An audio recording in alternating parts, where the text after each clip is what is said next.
Buongiorno a tutti, diamo ufficialmente inizio a questo webinar di presentazione del portale sicurezza. Vi do il benvenuto da parte della Camera di Commercio di Venezia e Rovigo che ha organizzato l'incontro di oggi grazie alla disponibilità di Infocamere e dei colleghi Eleonora Lucchi, Mauro Micci e Claudio Vasile che ci illustreranno oggi tutti i dettagli operativi del portale sicurezza. Per i professori che ancora non ci conoscono, ci presentiamo. Io sono Monica Guariento e lavoro all'Ufficio Orientamento al Lavoro della Camera di Commercio nella sede di Rovigo, e la collega Stefania Giada, che anche lei è collegata con noi, con la quale svolgiamo le attività in materia di orientamento. Lei è alla sede di Marghera e lavora presso Camera Servizi, che è la società che supporta operativamente tutte le attività della Camera di Commercio. Il portale sicurezza di oggi è un progetto che abbiamo ritenuto di proporre alle scuole perché dà la possibilità in forma gratuita a studenti, a docenti, a personale ATA e tutto scolastici di poter usufruire della formazione a distanza in materia di tutela della salute e di sicurezza nei luoghi di lavoro. E quindi c'è la possibilità per gli studenti e per i docenti. Oggi è solo una presentazione della piattaforma, però nel caso insomma riteniate di aderire, c'è la possibilità per tutto l'anno scolastico di poter usufruire dell'accesso alla piattaforma. Direi di cedere la parola ai colleghi di Infocamere, che ringrazio nuovamente e che ci illustreranno tutti i dettagli. Grazie per la vostra partecipazione. Grazie. Grazie mille, un buongiorno a tutti anche da parte nostra. Come siamo già stati introdotti, siamo Eleonora, Claudio e Mauro. All'interno di Infocamere ci occupiamo di formazione e knowledge management. Infocamere è la società consortile di informatica e di innovazione tecnologica delle Camere di Commercio, e nell'oretta che avremo insieme imposteremo la sessione formativa in questa modalità. C'è una prima parte che sarà supportata dal mio collega Claudio, che mostrerà delle slide che vogliono contestualizzare un pochino l'iniziativa e cominciare a darvi quelle che sono le principali operatività legate a questa piattaforma, e poi in una seconda parte io e Mauro vi mostreremo direttamente live una piccola demo della piattaforma, simulando un accesso come il ruolo che vi verrà attribuito all'interno della stessa come docente di istituto, o appunto come tutor. Lascio la parola a Claudio e ancora una volta vi ringrazio per l'attenzione. Grazie Eleonora, vado a condividere. Vedete la copertina? Sì, correttamente, grazie. Allora, di nuovo buon pomeriggio a tutti. In questa veloce introduzione vi racconterò con queste slide un attimo il contesto tecnologico e di servizio legato alla piattaforma dell'alternanza scuola-lavoro. Questo è diciamo, l'indice degli argomenti, dei temi che vedremo velocemente insieme, per poi passare con Eleonora e Mauro ad una parte appunto, come anticipato Eleonora, più operativa e live sulla piattaforma. Iniziamo dall'ambiente che è stato predisposto dedicato alla piattaforma per l'alternanza scuola-lavoro. Questo è l'URL che è stato dedicato e-learning-scuola.vrcancompo.it.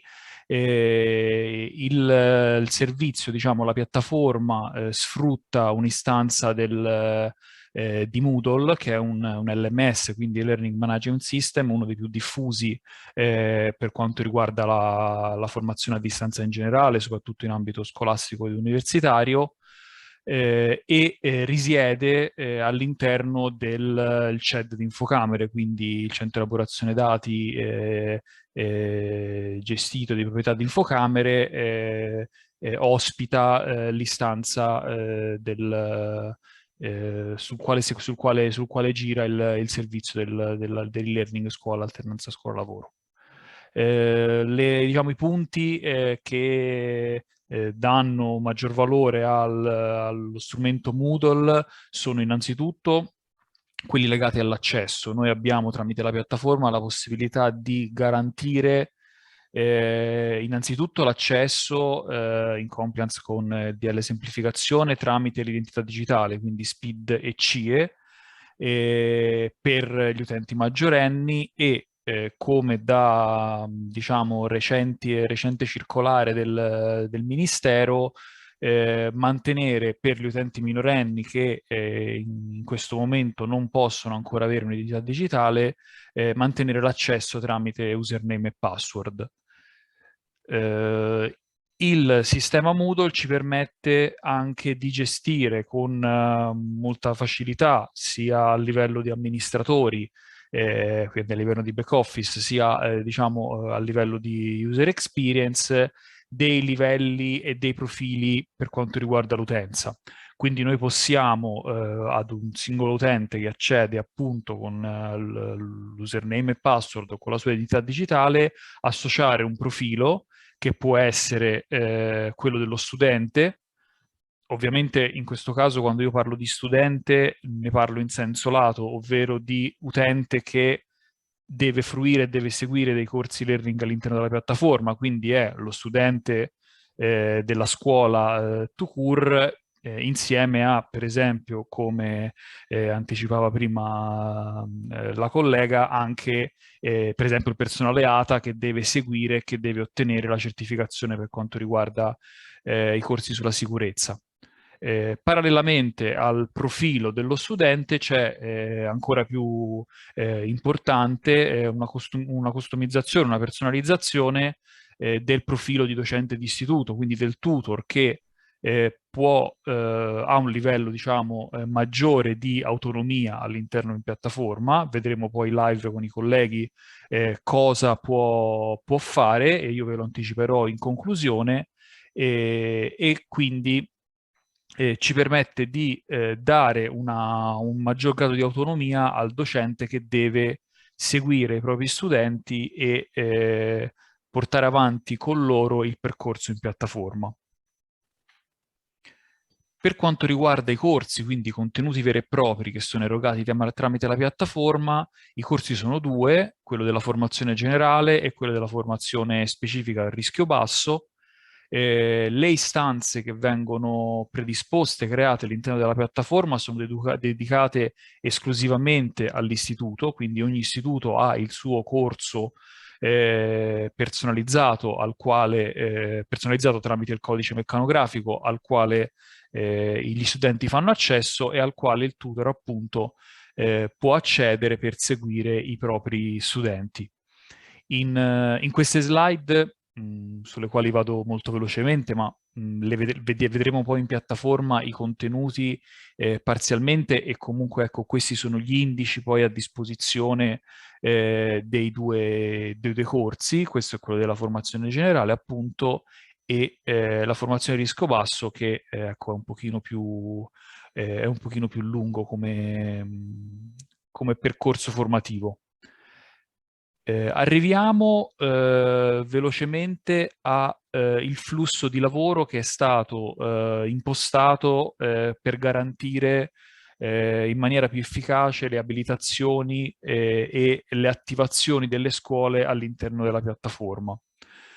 Come vedremo con Eleonora nella parte pubblica del sito, sono presenti dei file CSV, dei form da compilare, ed è una compilazione che spetta all'istituto. È quindi necessario compilare appunto questi file con una grafica degli studenti e dei tutor che devono essere abilitati in piattaforma. Questo file arriva alle colleghe della Camera di Commercio, che si interfacciano con la scuola per eventuali, diciamo, per un primo screening sulla validità dei dati, e poi passano a noi che come Learning Administrator provvediamo ad abilitare gli utenti in piattaforma, ognuno con le sue caratteristiche. Quindi l'utente maggiorenne accederà con la sua identità digitale, l'utente minorenne, finché è minorenne, accederà con username e password in maniera, diciamo, più classica, più tradizionale. In questa slide abbiamo cercato di riassumere alcune delle best practice, diciamo, dei punti di attenzione per quanto riguarda l'attività di compilazione dell'anagrafica da parte delle scuole. Innanzitutto il codice meccanografico. Come vi anticipavo prima, il codice meccanografico è per noi la chiave fondamentale per identificare correttamente il nuovo corso che viene predisposto per la scuola e iscrivere correttamente gli studenti e i loro tutor all'interno del percorso formativo in e-learning. Quindi il codice meccanografico è l'elemento, il primo elemento, ecco, di attenzione nella sua correttezza. Noi facciamo riferimento nei nostri controlli alla sezione di Scuola in Chiaro del sito del Ministero, quindi quello per noi è, diciamo, il riferimento. Un altro punto di attenzione, sicuramente Eleonora ci tornerà, ma lo iniziamo a ribadire perché per noi è molto importante, è l'univocità dell'indirizzo mail. Ogni utente che deve essere abilitato in piattaforma deve avere una propria mail e questa mail non può essere condivisa con altre utenze. Quindi la mail del fratello maggiore condivisa con il minore e così via non sono una situazione che è compatibile con l'abilitazione in piattaforma. Ad ogni utenza, ad ogni codice fiscale deve corrispondere una mail univoca. Allo stesso modo, quindi il codice fiscale è l'elemento, diciamo, chiave per identificare l'utente e per associarlo poi al suo SPID, alla sua CIE, e consentirgli quindi l'accesso per quanto riguarda i maggiorenni correttamente con un accesso corretto, scusatemi, con la sua identità digitale e infine, e vedremo poi con Eleonora tecnicamente come la scuola comunica a noi questa associazione, la corrispondenza tra le classi, le sezioni degli studenti e i loro tutor. Riassumiamo, ecco, qui in questa slide il flusso che ho cercato, diciamo, in questa prima parte di raccontarvi, quindi l'attività della scuola di compilazione del file, una prima verifica che viene fatta dalla Camera di Commercio, il caricamento, l'abilitazione vera e propria che genera una notifica all'utente che quindi può iniziare a seguire corsi, a fruire dei contenuti e a svolgere il percorso e-learning. Prima di concludere, un piccolo focus sul ruolo del docente d'istituto.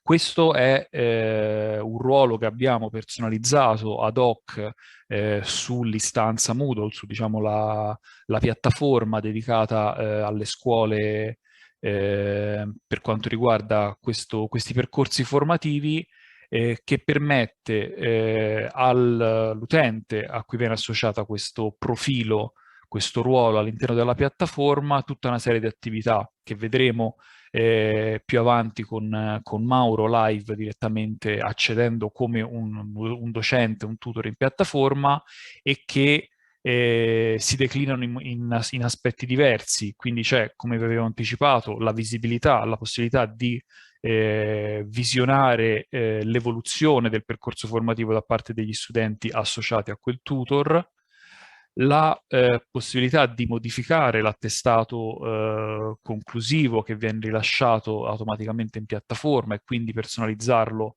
con i riferimenti dell'istituto e le date e altri dettagli che restano completamente una decisione autonoma della scuola e insieme a questo la personalizzazione per esempio della password per accedere alla verifica finale.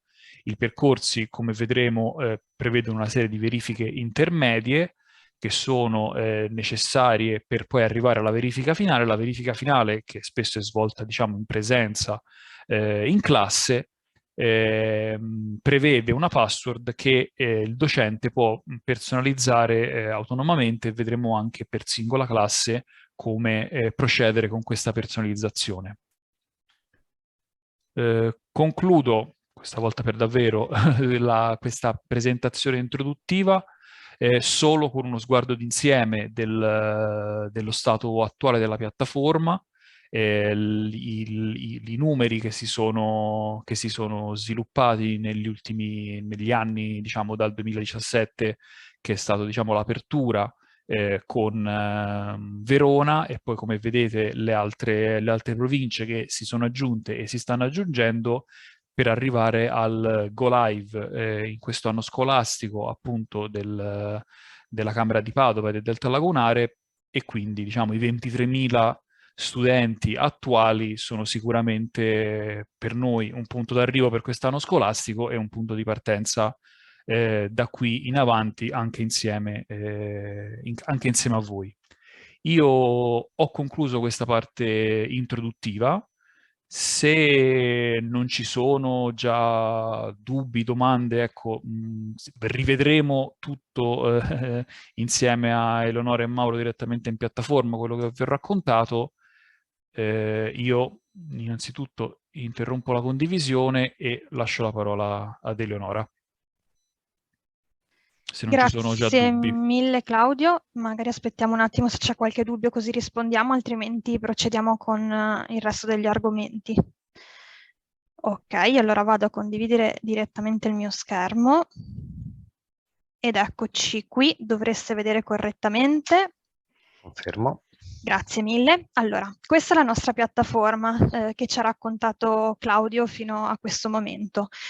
Come vedete è una piattaforma esteticamente molto semplice, soprattutto nella parte pubblica, quindi qui dobbiamo ancora atterrare nella parte di autenticazione che vedremo direttamente dopo con Mauro, e tutte le informazioni che adesso vi vado a far vedere sono facilmente reperibili appunto in questa parte pubblica. Vedete che c'è uno slider con alcune informazioni che sono state inserite e poi tutti i loghi comprendenti i vari enti che partecipano a questo specifico progetto. Nella parte soprastante abbiamo diverse voci nelle quali ovviamente navigabili in questo menu, nella quale troviamo differenti informazioni. La parte dei chi siamo, dei contenuti li ha già spiegati Claudio e comunque come ripeto sono a vostra disposizione. La pagina del chi siamo vuole introdurre quello che è stato il principio dell'iniziativa dal 2016 e poi fino all'avvio effettivo del portale dal 2017, e invece nella parte di contenuti sono inseriti tutti gli indici che abbiamo visto anche durante le slide.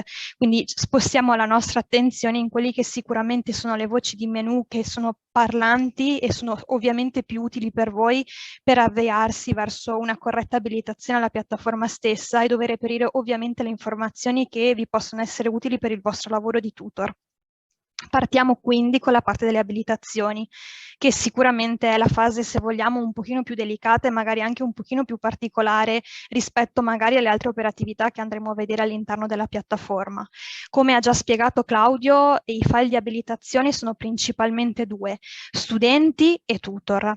Focalizziamo l'attenzione soprattutto sulla parte degli studenti, che come già stato detto si intende studenti in una maniera molto ampia, sia gli studenti ovviamente del triennio superiore che hanno necessità di erogare questi corsi, ma anche ovviamente tutto il personale scolastico, docente, amministrativo o non docente, che ha necessità di essere studenti per quanto riguarda le tematiche della sicurezza, formazione generale e la formazione a rischio basso.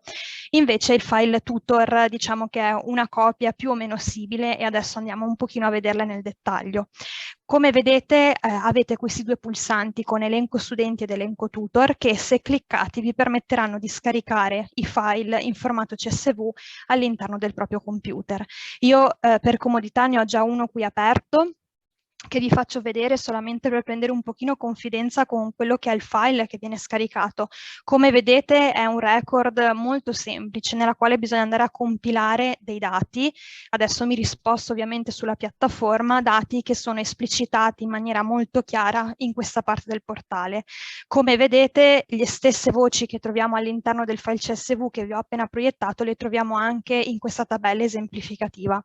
Andiamo a vedere quindi tutti quei dati che ci servono servono per poter abilitare in maniera corretta uno studente. Partiamo dal codice fiscale, che poi all'interno della piattaforma sarà lo username per quanto riguarda gli studenti minorenni e sarà poi quel valore che, tra virgolette, aprirà la porta invece per tutti quegli studenti maggiorenni che quindi accederanno al portale con identità digitale SPID o CIE. Il codice meccanografico della scuola, come è stato ribadito da Claudio, è fondamentale per noi perché questo significa un corretto instradamento dei flussi dell'operatività all'interno della piattaforma e fa in modo che possiate vedere in maniera corretta quelle classi e quegli istituti che dovete presidiare. Ovviamente, come è già stato anticipato, una volta che viene inserito un codice meccanografico, noi andiamo a fare dei controlli per scuola in chiaro, per renderci conto che tutto ovviamente sia conforme e sia lineare a quello che viene descritto all'interno del file. Abbiamo poi un dato di anno scolastico, questo ovviamente ci permette di essere più specifici quando andiamo ad abilitare gli utenti per appunto sapere quando sono stati abilitati. Magari questo dato, soprattutto per voi che state partendo quest'anno, molto probabilmente è un dato residuale, però per gli anni successivi sarà un dato importante per darvi la corretta visibilità. E da qui in poi diciamo che cominciano i dati che devono essere compilati con molta cura, ovvero l'anno di corso e la sezione, perché come ha anticipato Claudio, la piattaforma funziona su ruoli di visibilità ben specifici. Quindi che cosa significa? Significa che un tutor può avere visibilità di una o più classi a seconda di quelle che sono le necessità del proprio istituto e della propria organizzazione scolastica, e quindi andare a compilare con accuratezza questi campi ci permette di dare una corretta visibilità al tutor di quelli che sono i suoi studenti o il gruppo dei suoi studenti. Quindi vedete che abbiamo riportato una nomenclatura per noi basilare, terza A. Ovviamente qui noi non discutiamo su quello che deve essere il nome della sezione, deve essere qualcosa che sia parlante per voi, che però appunto deve essere compilato con la massima cura. Vedete che in questo esempio abbiamo anche riportato, soprattutto nella riga sottostante, una classe P. Che cosa significa? Come abbiamo detto, gli studenti potrebbero anche essere degli studenti che non partecipano ovviamente a sezioni, quindi come personale non docente, personale amministrativo, e quindi abbiamo deciso di inventarci, tra virgolette, questa classe per poter permettere una corretta abilitazione. Quindi qualora si debbano abilitare studenti che non sono veramente studenti all'interno dell'apparato scolastico, vanno indicati appunto con la classe P. E poi abbiamo i dati di nome e di cognome e, come sottolineava Claudio, il dato delle email, che ricordiamo che deve essere univoco per ogni singolo utente. Da quest'anno, come è stato già introdotto, abbiamo anche la necessità di sapere se gli utenti che noi stiamo andando ad abilitare siano studenti maggiorenni o minorenni, ed è per questo che è stata inserita questa specificità che deve essere compilata. Ovviamente l'utente minorenne entrerà con la user, come abbiamo già detto, il codice fiscale e una password provvisoria, invece l'utente maggiorenne avrà necessità assolutamente di entrare solo attraverso identità digitale, SPID o CIE. Una volta che avete compilato questi campi e quindi questi file CSV, vengono fatti transitare attraverso la Camera di Commercio direttamente a noi, che procediamo poi ai caricamenti. Ricordiamo che una volta che i caricamenti sono stati effettuati, ogni utente, siano essi utenti minorenni o maggiorenni, riceveranno una specifica mail con le indicazioni di accesso, di modo che insomma di essere il più chiari possibile. Ovviamente ci saranno le credenziali per gli utenti minorenni, invece ci sarà un'indicazione un pochino più ampia ma allo stesso modo dettagliata anche per gli utenti maggiorenni.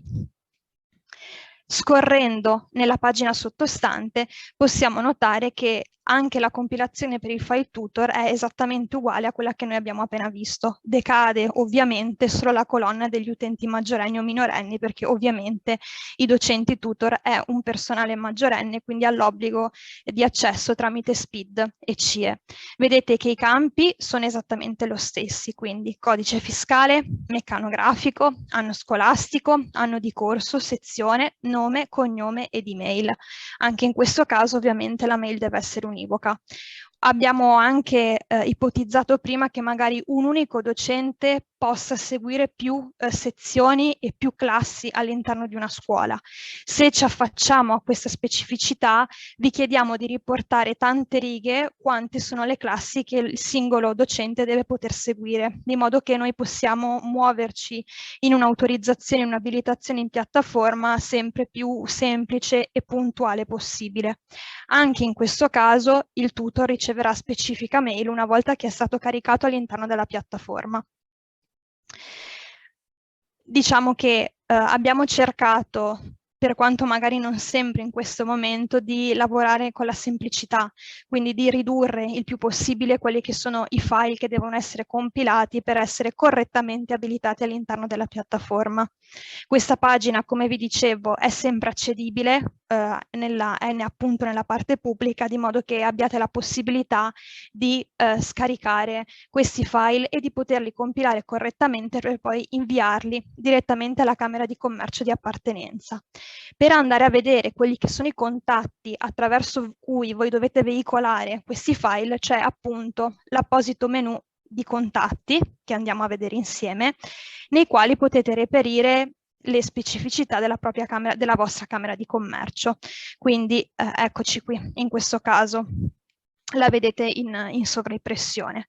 Quindi una volta che noi riceviamo tutto il materiale, procediamo appunto all'abilitazione della piattaforma stessa. Un altro menu che sicuramente per voi può essere interessante è quello di guide e FAQ. Come vedete abbiamo una parte di domande frequenti che magari ci sono poste, quindi come recuperare la password nel caso degli utenti minorenni, sono comunque facilmente cliccabili e le informazioni sono facilmente reperibili. Poi abbiamo una parte di guide che ovviamente contestualizzano meglio quelle che sono la parte dell'alternanza scuola-lavoro, ma soprattutto abbiamo delle guide che sono parlanti perché sono specifiche di questa piattaforma di learning. Abbiamo una guida per gli studenti che sostanzialmente vuole andare a spiegare le principali operatività legate a questo ruolo, che sono veramente poche, se vogliamo, perché ovviamente lo studente deve poter fruire i contenuti, fare le verifiche intermedie, fare la verifica finale e scaricare il proprio attestato di partecipazione, come poi andremo a vedere con Mauro. Ma soprattutto c'è la guida dei tutor. È una guida molto stringata che potete scaricare e tenere sotto mano, nella quale, come potete andare a vedere con i principali sommari, si vanno ad esplicitare quelle che sono le principali operatività che sono già state introdotte da Claudio e che adesso andiamo a vedere con Mauro un pochino nello specifico, ma che abbiamo deciso anche di mettere per iscritto per aiutarvi e supportarvi durante la predisposizione di queste principali operatività. Io mi fermo qui, se non ci sono domande altrimenti rispondiamo e passo la parola a Mauro. Grazie Eleonora, buon pomeriggio anche a voi e condivido lo schermo e facciamo la live simulando un docente, un tutor, quindi che accede. Eccola qua. Ovviamente, essendo in pochi, vi chiedo tranquillamente di interrompere a qualsiasi passaggio. Allora, una volta ricevute le credenziali o il messaggio di avvenuta iscrizione in piattaforma, se maggiorenni con SPID, sia tutor che studenti agiscono con il tasto login e si trovano davanti alla maschera di autenticazione. Maschera di autenticazione che abbiamo lasciato con due possibilità, quindi il minorenne metterà direttamente la username e password in questi campi, autenticazione con SPID e CIE ci riporta a una maschera con i due accessi. Faccio un piccolo approfondimento su questo. Allora, per SPID abbiamo ritenuto utile e abbastanza giusto far accedere con SPID di livello 1, quindi semplificare un pochino il passaggio di autenticazione. Comunque c'è un gestore dell'identità che autorizza e riconosce e autorizza, quindi basterà uno SPID livello 1 con user e password. Autenticazione con CIE viene fatta in due modi, o con un lettore NFC collegato, quindi un hardware collegato al PC, o tramite l'app messa a disposizione dal Ministero dell'Interno, l'app CIE che va configurata, quindi è un'autenticazione molto simile a SPID, quindi senza strumenti hardware collegati. questa è un pochino la tipologia d'accesso, quindi abbiamo ritenuto un livello 1 più che sufficiente. Adesso accedo ovviamente per comodità direttamente dalla maschera normale e al login sia il tutor che gli studenti verranno dirottati in quella che è una scrivania, una dashboard dove troveranno i box, le card dei corsi ai quali sono iscritti. In questo caso sia il corso di formazione generale sia il corso sulla sicurezza a rischio basso. Si può aderire a uno o a un altro corso o a entrambi, non c'è nessun problema, o prima uno poi successivamente all'altro, non c'è nessun vincolo. Ho anche un menu laterale che per comodità posso anche chiudere in base alla risoluzione monitor e ora accedo al corso di formazione generale. Corso di formazione generale, questa è una demo. La visibilità tutor è svincolata da qualsiasi cosa, la visibilità studente, poi magari dopo la vediamo, ha dei vincoli procedurali per arrivare fino alla verifica finale. Ovviamente vogliamo che il percorso sia fatto in modo intero, quindi i vari moduli sono vincolati con delle verifiche intermedie, superate le verifiche intermedie si arriva alla verifica finale. Lato docente ovviamente come vedete è tutto svincolato, posso accedere in qualsiasi elemento del corso, quindi qualsiasi oggetto multimediale e test e quiz. Una parte introduttiva, una presentazione corredata da un PDF e una videopresentazione e poi iniziano i veri moduli del corso, in questo caso quello generale. Quindi il modulo 1 ha degli oggetti multimediali, sempre una dispensa a corredo alla fine e la verifica intermedia. Superata la verifica intermedia si può andare al modulo 2 e via dicendo, quindi lo studente ha un percorso ben delimitato, fino ad arrivare alla verifica finale e conseguentemente, superata la verifica finale, all'acquisizione dell'attestato. Questo è un po' in parte generale del corso. Qui poi ci soffermeremo molto sulla verifica finale e l'attestato. Cosa può fare il tutor come autorizzazioni in più? Ovviamente ha un menu sulla sinistra partecipante e valutazioni. Partecipante lo avete solo voi tutor, lo studente non li ha, quindi ogni studente avrà il suo corso e la sua visibilità è limitata a se stesso, al suo profilo e la sua valutazione. Voi avete quindi lista partecipanti e la valutazione di tutti. In lista partecipanti, mi sposto un attimo questo, avete, tolgo i due filtri, 0, avete l'elenco, ovviamente sono tutti demo perché non possiamo comunque per un discorso di privacy mostrare un corso vero e proprio con nome, cognome e codici fiscali degli studenti, avete l'elenco di tutti i presenti iscritti a questo corso. Come dicevano i miei colleghi, un tutor può seguire anche più sezioni. Immaginiamo, abbiamo visto negli anni addirittura seguire più di 100-200 studenti, il che comunque su uno scroll diventa anche abbastanza faticoso a vedere. Ha la possibilità tramite i gruppi, quindi fare un filtro di gruppi, scegliere esattamente quale gruppo visualizzare in questa sezione. In questo caso abbiamo fatto una terza B. Si applicano i filtri, si restringe un pochino la colonna, la tabella e ho visibilità completa. Cosa può fare qua? Entrare sul nome e cognome dello studente e andare a modificare alcuni campi, tra cui potrebbe essere molto frequente modificare l'indirizzo email. Nel caso venga trascritto male nel file Excel o CSV che ci spedite, e quindi lo studente non ha ricevuto una mail di iscrizione o la mail in caso di minorenni con credenziali di accesso, username che sarà il codice fiscale, una password provvisoria che scade al primo accesso, quindi la cambieranno subito al primo accesso, potete andare voi direttamente tutor a modificare l'indirizzo email. In questo caso c'era un Gmail, metto un Gmail, aggiorno il profilo è correttamente settato, lo studente può in autonomia, in quel caso, questo è il consiglio che vi diamo, ma anche per velocità di risoluzione del problema, fare un recupero password dalla piattaforma e gli arriverà una mail provvisoria con cui accedere. Quindi si salta un passaggio di sentire la camera sente noi per una cosa così molto, molto banale. Torno nel corso e vediamo di già le valutazioni.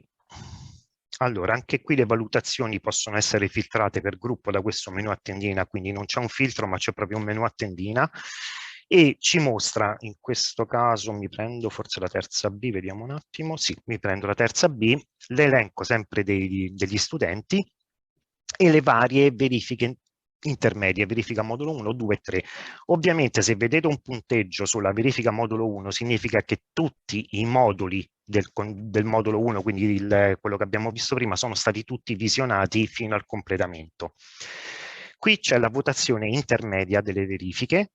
A occhio, forse si vedeva, in questo caso sono tutti verdi, sono un po' chiarini come colore, però è verde. Se metto la terza A mi sembra che c'era un rosso, 0, quindi qui non ha preso nessuna domanda. Avete visibilità immediata di come sta andando la sezione. Come vediamo qui sappiamo che l'utente Demo 2 ha fatto la verifica modulo 1, modulo 2, modulo 3 ed è arrivato fermo alla verifica finale. Verifica finale che noi abbiamo bloccato con una password. Questo perché, anche qui esperienza negli anni con le altre scuole, molti decidevano di fare la verifica finale magari tutti in presenza a scuola davanti all'aula informatica, quindi davanti al PC dell'aula informatica, oppure farla anche a distanza ma tutti lo stesso giorno alla stessa ora. Quindi per completare il corso in questo caso l'abbiamo bloccata e vi facciamo vedere come voi tutor potete modificare la parte di verifica finale e dare poi la password d'accesso agli studenti come meglio preferite voi nel giorno, nell'ora e nelle specifiche. Torno nel corso. Un attimo, eccolo qua. Ok, come vado a modificare questa password? Entro nella verifica finale. Già qui c'è qualcosa di preimpostato, adesso lo rimodifichiamo. Ho un simbolo di ingranaggio che mi fa identificare che c'è una modifica, un qualcosa per poter intervenire e ho due personalizzazioni di gruppo e individuali. Di default si parte con la personalizzazione di gruppo. Adesso le butto entrambe, queste che le avevamo preparate per le altre formazioni, così partiamo da zero. Ok.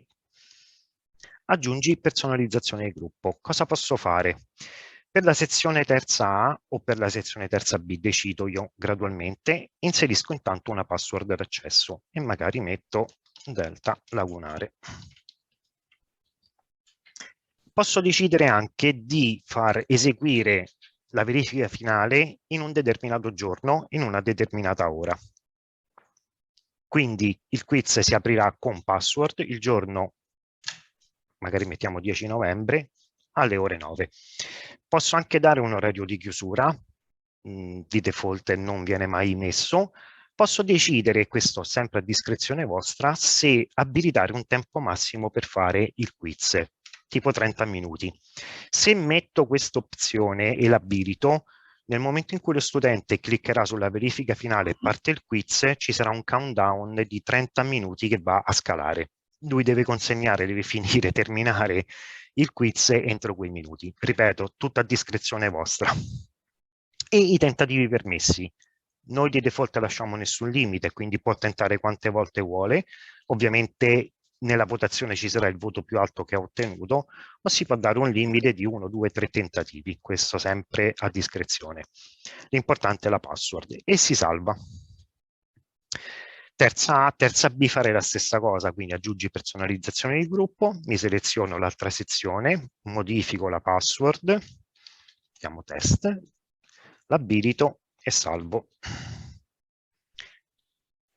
Ok, torno un attimo in verifica finale e ritorno qua. Abbiamo detto personalizzazione di gruppo è tutta l'intera sezione che farà il quiz con quelle specifiche. Può succedere, come è successo negli anni, che uno o due studenti, magari ammalati o assenti in quel giorno, non hanno fatto la verifica finale. Potete personalizzare in maniera individuale la verifica finale solo per quello studente. Quindi non intervengo con personalizzazione di gruppo, ma con personalizzazione individuale. Aggiungo. Cambia poco se non un campo in più che è cercare lo studente, magari mettiamo il demo 5, quindi nome e cognome, Stesso discorso per la password e stesso discorso per l'abilitazione al giorno e l'orario e gli altri criteri che abbiamo visto. Quindi questo mi dà l'opportunità comunque di fare la verifica finale in un determinato giorno con tutta la classe, ma se c'è qualche assente lo posso recuperare in maniera individuale senza snaturare tutta la modalità del corso intero. Torno nel corso. Ovviamente vado anche, prima di dire agli studenti di iniziare la verifica finale, a modificare alcuni campi dell'attestato.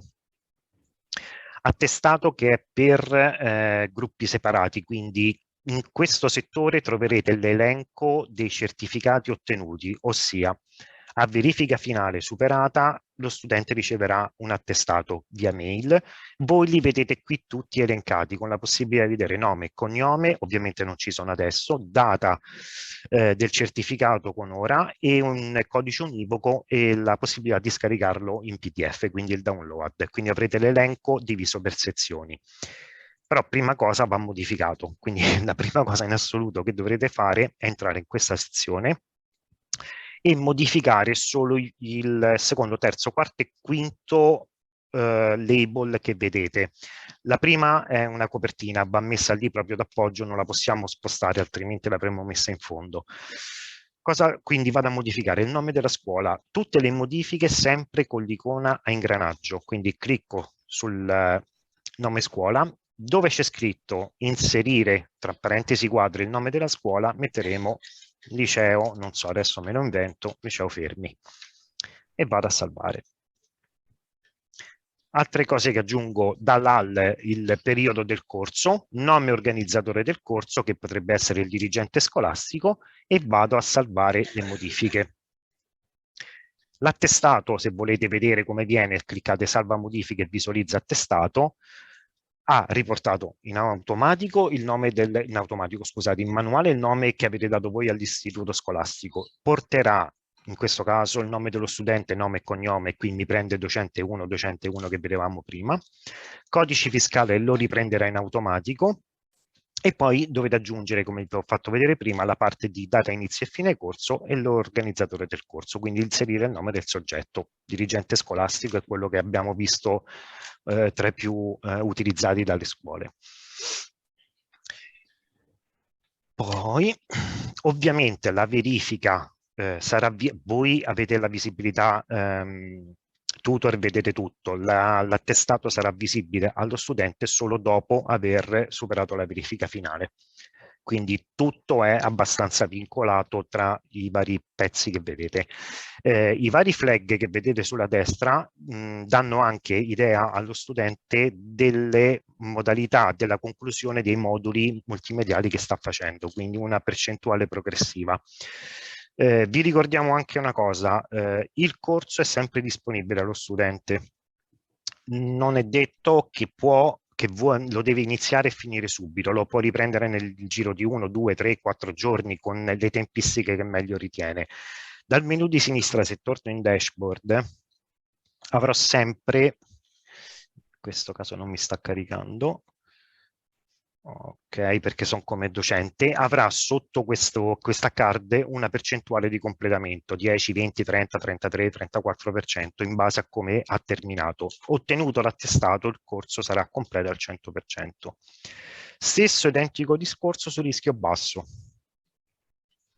Stessa modalità di indice degli argomenti, quindi introduttivi, 2 PDF di introduzione e un video che non sono vincolanti al corso e poi tutti i moduli obbligatori.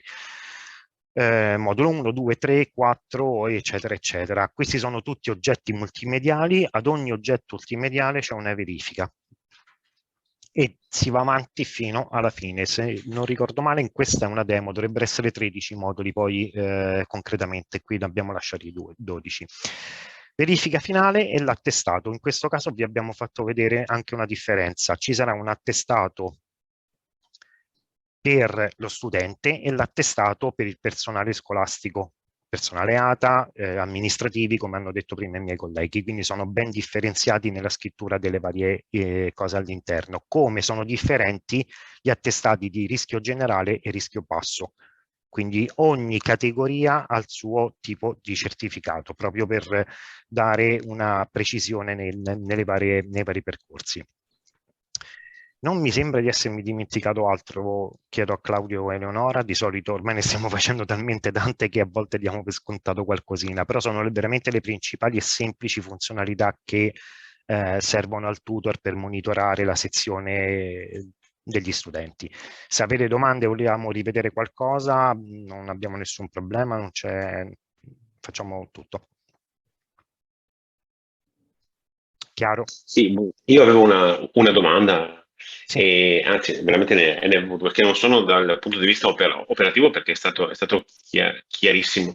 No, voi all'inizio avevate detto che è riservato ai ragazzi del triennio. Noi in realtà dobbiamo fare i corsi della sicurezza ai ragazzi già prima, in quanto noi siamo un istituto tecnico e quindi ogni volta che i ragazzi entrano nei laboratori tecnici sono equiparati a dei lavoratori, quindi è necessario che abbiano le attestazioni dei corsi per la sicurezza. Possiamo, sì, e quindi non solo poi per il PCTO che si svolge più avanti. È possibile utilizzarlo anche per loro? Assolutamente sì. Assolutamente sì. Ok. Errore nostro, ma tra virgolette darlo per scontato, però questo vale un pochino in base alle necessità specifiche della scuola. Noi con le scuole che abbiamo seguito spesso i trienni ed è per quello che ho fatto riferimento a questa fascia d'età, però assolutamente. Basta compilare insomma i campi che abbiamo visto e possiamo abilitare tranquillamente anche il biennio. Sì, e poi un'altra domanda relativa alla scelta di fare il rischio basso, perché noi facciamo sempre le 8 ore della specifica, quindi un rischio medio. E, perché in questo caso si è stato scelto di fare una attestazione di rischio basso e non di rischio medio? Il rischio medio, se non ricordo male, viene fatto comunque in presenza, giusto? Non viene fatto Sì, è vero, sì. online. Ok, È allora vero, noi come supporto è vero, è informatico, vero. questa è una storia che ci portiamo dietro Hai dall'inizio. ragione. Noi, se c'è la possibilità, ci dicono come fare magari un'interazione tra un'aula e un online sul rischio medio, lo faremo, però è tutto sul tavolo tecnico delle scuole. Quindi Certo, certo, è vero. se c'è una soluzione per noi è utile, ben venga. Va bene, grazie. Nulla. Non c'è altro da vedere, mi sembra che abbiamo ridotto alla semplicità il massimo delle cose, anche come visibilità nei gruppi, che magari per noi è anche un lavoro più oneroso, però aiuta molto chi ha molte sezioni da controllare, altrimenti veramente abbiamo visto sfilze di più di 100-200 studenti gestiti da un tutor, quindi i filtri con le sezioni, per questa l'importanza che diceva Eleonora e Claudio sul file, è proprio anche una visibilità vostra. Come nulla vieta di scrivere la sezione come volete voi, per noi è indifferente, è un campo che deve essere parlante per voi, noi lo assembliamo solo all'interno della piattaforma a livello tecnico e basta. Non so se anche la Camera ha qualcosa da aggiungere o meno. Personalmente no, nel senso che le vostre spiegazioni sono state molto chiare, quindi vi ringraziamo molto per l'esaustività. Certamente dopo sarà con l'operatività che potranno emergere qualche dubbio, però insomma, grandi linee adesso ci siamo. Non so se tu, Stefania, hai qualcosa da chiedere. No, è chiaro anche perché avevamo fatto un corso precedente di presentazione, quindi bene anche l'opportunità di gestire la valutazione finale con password. Io direi che adesso, visto che Alberto ha registrato questo webinar, lo condividiamo con le 2 scuole, che così quando sarà, se dovete farlo vedere ad altri docenti, insomma parlare con il dirigente scolastico, volentieri, ecco, noi anche ci siamo, se avete domande ci risentiamo, ecco, e ci direte insomma cosa sia insomma positivamente, se volete partire meglio, eventualmente le motivazioni anche che vi spingono a dire di no, eventualmente vediamo in futuro insomma cosa ci mettiamo d'accordo, ecco, come portare avanti l'iniziativa. Intanto grazie. Grazie a voi. Se ci sono domande, altrimenti ci lasciamo. Sì, va bene allora. Il professor Del Zotto, visto, sì. Scusate, dico un attimo una cosa, perché io non sono il tutor scolastico, io sono il tutor soltanto di una classe quinta, e quindi questa condivisione che volete fare con la scuola del webinar che abbiamo appena avuto sarebbe positiva, anche perché abbiamo la riunione con tutti gli organi, insomma, del PCTO mercoledì prossimo, quindi così riusciamo anche a fargliela vedere proprio al tutor d'istituto e la stessa potrà decidere, insomma, se partecipare o meno. Io ne parlerò in modo positivo perché mi sembra una cosa molto interessante, insomma, è anche ben strutturata e abbastanza facile, insomma, da capire e da far fare ai ragazzi, con tutte queste cose che avete aggiunto, avete inserito, insomma. Quindi niente, volevo soltanto dire questo. Grazie. Colgo l'occasione che sì, dietro una piattaforma ci sono persone, quindi qualsiasi bisogno, sia lato camera ci siamo io, Monica, e lato infocamere, ecco, come vedete siamo ci sono noi 3 persone, quindi non è che i ragazzi vengano lasciati, ecco, anche se lavoreranno in autonomia, poi da soli a casa, quando faranno da soli, guarderanno i video, ecco, qualsiasi cosa ci siamo, ecco, noi anche infocamere, infatti. Grazie. Ci Grazie a voi. Perché vi mandiamo il link eventualmente o il file della registrazione in caso voleste avere. Sì, Alberto, esatto, ci prepari un attimo il link e poi noi lo inoltriamo. Grazie davvero. Bene, Ci lasciamo allora. ci possiamo lasciare. Allora grazie a tutti per la partecipazione, a Infocamere, ai docenti che hanno partecipato e ci rivediamo presto allora. Grazie, Grazie a voi. buon lavoro. Buon lavoro. Arrivederci. Buona giornata. Grazie.